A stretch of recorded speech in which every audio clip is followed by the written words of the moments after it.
चाहिए। एयरफेयर की बात सबकी चिंता है और एक स्टैंडर्ड सवाल जवाब आता है कि एयरफेयर सरकार के हाथ में नहीं है ना मंत्री जी। तो नारा किसने दिया था कि हवाई चप्पल वाले को हवाई जहाज में बैठाएंगे?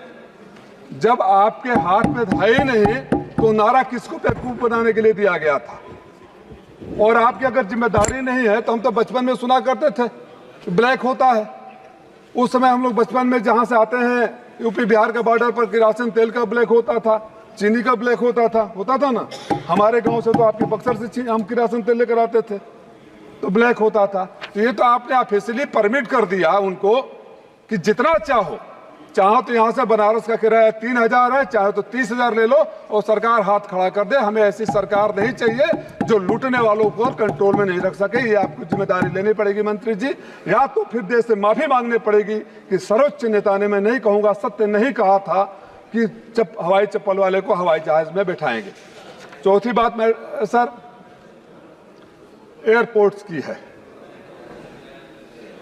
मैं और मेरी पार्टी इस बात के सख्त खिलाफ है कि एयरपोर्ट को प्राइवेट हाथों में बेच दिया जाए। आप उनसे सर्विसेज हायर करिए। हमारी जिम्मेदारी बनती है कि एसेट्स को बनाया जाए, एसेट को बेचा नहीं जाए।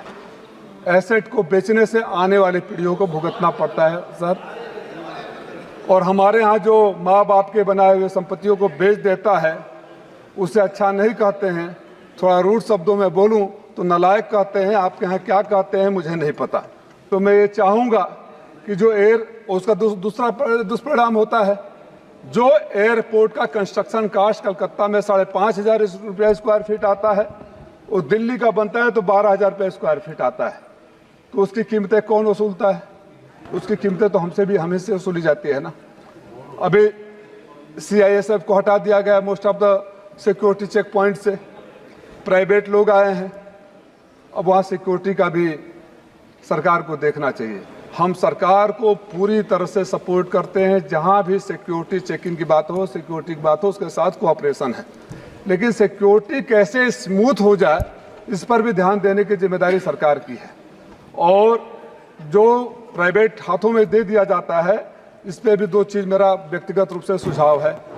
अगर एक व्यक्ति या एक कंपनी के हाथ में देश के सारे एयरपोर्ट्स को दे देंगे या अधिक से अधिक एयरपोर्ट को दे देंगे, and for that matter you hand over most of the assets to any individual, any companies hand, और कल को उसका कुछ भी उल्टा होता है तो आपने तो पूरे देश के सिस्टम को एक हाथ में दे दिया है।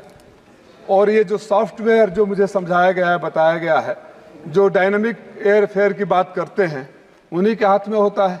आप 5 बार चेक कर दीजिए एयरलाइन को बेंगलोर का किराया कितना है, छठे बार देखिए तो सीटें उतनी ही रहेगी, किराया बढ़ जाएगा।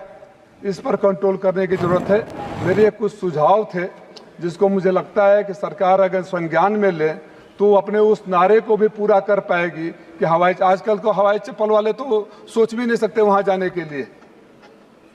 हवाई चप्पल वाले नहीं सोच सकते हैं। वहाँ के जो शॉप से वहाँ कोई आम आदमी अगर चला भी जाए तो वहाँ कुछ वो उसके कैंटीन में खा नहीं सकता। कहीं कोई कंट्रोल नहीं है। ऐसी पहली सरकार है कि सब कुछ प्राइवेट हाथों में। और फिर वो बोलता हूँ कि शायद हम लोग का देश उन गिने चुने देशों में है जो हवाई चप्पल से वाले को हवाई जहाज का नारा देने वालों ने देश की इकलौती एयरलाइन इंडियन एयरलाइंस को भी बेच दिया। तो बेचने का काम बंद होना चाहिए, बनाने का काम शुरू होना चाहिए। सिक्योरिटी है सर, जो BCS को खास तौर से मॉडर्नाइज करने की ज़रूरत है, इनको ट्रेनिंग देने की ज़रूरत है, इक्विपमेंट को अपडेट करने की ज़रूरत है और सिक्योरिटी हैसल्स को दूर करने की ज़रूरत है। मेरे कुछ सुझाव थे, आपने समय दिया, बहुत बहुत धन्यवाद।